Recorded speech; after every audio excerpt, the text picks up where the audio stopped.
I just think how shaped me, kind of mold me was those obstacles that kept getting in the way. You know, even being at a certain shop where I'm struggling, I'm not growing at the rate that I want to. Just knowing that I'm already being molded and I'm already being tested, meaning like I was that love and that unknown passion, it really started growing, right? Because even on those days where I would go home with a fat zero, I would still wake up with the same amount of energy and the same amount of drive the next day, to the point where I had to keep it real that although my reality wasn't matching that love and passion, was like, well, what are you willing to do to keep this dream going? And there was times where I had to, you know, go pick up a part-time job just to keep up the full-time barbering, right? Because it was an investment. I'm paying rent on something that, whether I made $1 or not, that rent's due at the end of the week, or you know, however you pay it. But I knew that I'm all in. I'm still in love with this. I still keep growing that passion for it, to the point where like I go pick up a part-time job. And I let people know, like, I don't want people to know. I want people to know I'm a full-time barber, but I'm gonna do whatever it takes to continue to pour into this career. So I did just that. So I feel like those obstacles are not only the lessons that taught me to make better decisions, but also were molding me for that foundation that I think is very important in this industry. I didn't want to be a bum. Statistically, just from the background that I come from, I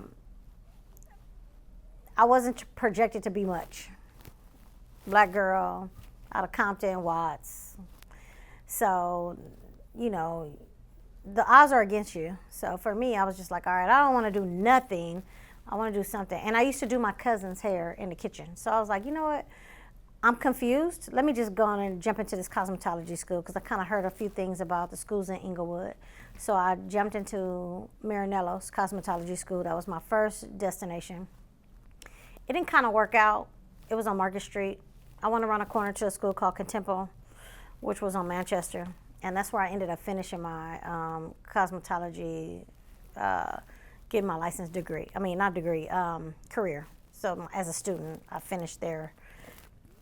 It was a hell of a journey for me, because I'm young, I want to have fun, I'm a mom. Going to school was like, fuck. And you got to go to school Tuesday through Saturday. And you got to give up your whole fucking Saturday. By the time you get out of cosmetology school making no money, you only make tips, you're beat and burnt out. And so I still had a daughter. So, you know, it was a struggle. But it was the best decision that I made. Well, I say one of the biggest obstacles just off bat was barber school at that time was 5 days a week, 8 hours a day. So me being a 20-year-old, had my first apartment. I think I had a car note at the time. And I'm like, well, this is what I want to do, but how am I going to be here 8 hours a day and then support myself outside of here? So that was the first obstacle, learning, one, how I'm going to make it happen, and commit to making it happen. So that would be the first. And then secondly, I think once you're in there and you there that 8 hours a day, being okay with not making money. And like I said, that was a huge obstacle. Like I had times when I'm like, maybe this ain't for me. Like, cause I got bills to pay. I think I want to do this, but like I don't know. I don't have no barbers in my family, so it's hard. I guess the biggest obstacle would be finding that will to make that happen, I guess. Meeting new people, I have like anxiety meeting new people. So I was like, how am I supposed to do this job if I have to talk to somebody new almost every single day? But luckily, like having my other two jobs, like that started breaking down those walls. And being a stylist, taking my first couple of my own clients, like looking at the time, seeing what time they're coming in, hearing them knock on the door, hearing them saying, oh, your client's here. Oh my God, my heart would drop. And then I would meet them, like, okay, like, let's do this, let's figure it out. And then their appointment is set. Let's say if that was a consultation, their appointment is set is 2 weeks. I would think about it every single day until those 2 weeks come. And I would just have my heart would just beat so fast. And then I would do the hair and I'm like, oh, that's it? I'm like, I did it. They're happy. I'm happy. And then the next client would come and it'll start all over. But it did take a couple, like 2-3 months of that intenseness of like freaking out, because you're just so new. You don't want to mess somebody's hair up. Like they're paying you. This is what you want to do. You don't want to like scare yourself, scare the client, mess up anybody. So only do what you can take, but don't like over promise that you can't like deliver. So after a couple of clients and tries, I finally started to calm down, and I had to tell myself, I still tell myself to this day, like just take it day by day. Like my clients for tomorrow, I don't think about it till the morning of now.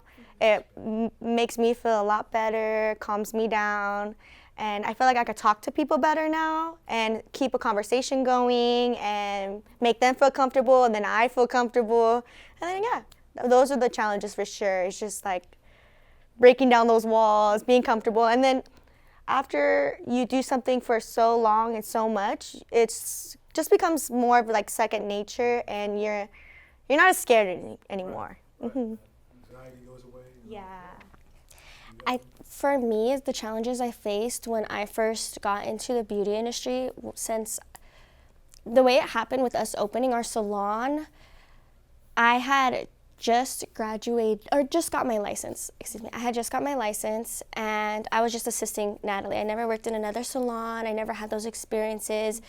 Yeah, when I was assisting her, there was other girls here, but for me, us opening the business and then me barely starting, it was really hard, because I would always tell myself, like, you know what, like, yeah, I can do this client. It'd be the easiest service, doing a haircut. I'd be like, oh my gosh, what if I do this haircut wrong? Our name's on the business, like, this is our business. So I would completely freak myself out, but luckily I had Natalie, and I would always tell her, like, hey, like if I give you that look, like walk over here and just make sure. I would literally even just cutting the hair in a straight line, like just stuff like that. Like she really went through it with me. I was like, if I'm freaking out, you're freaking out too. And she'd be like, why? Another challenge I faced when I first started too is I'm left-handed. So me, specifically with the haircuts, the way I cut hair is a little bit different from most people that are right-handed. Like when I was in school, my teacher was right-handed. Every other girl in my class was right-handed. So the only way I would learn is kind of watching them and thinking to myself, okay, how would I flip it? Like, how would I flip it? And then over time, she'd be like, you know what, you better grab that doll head and you better learn how to cut hair, girl, because you're a hairstylist. So I ended up getting it down, and honestly, now my favorite service to do is my layered haircuts. That's my #1 book service, so.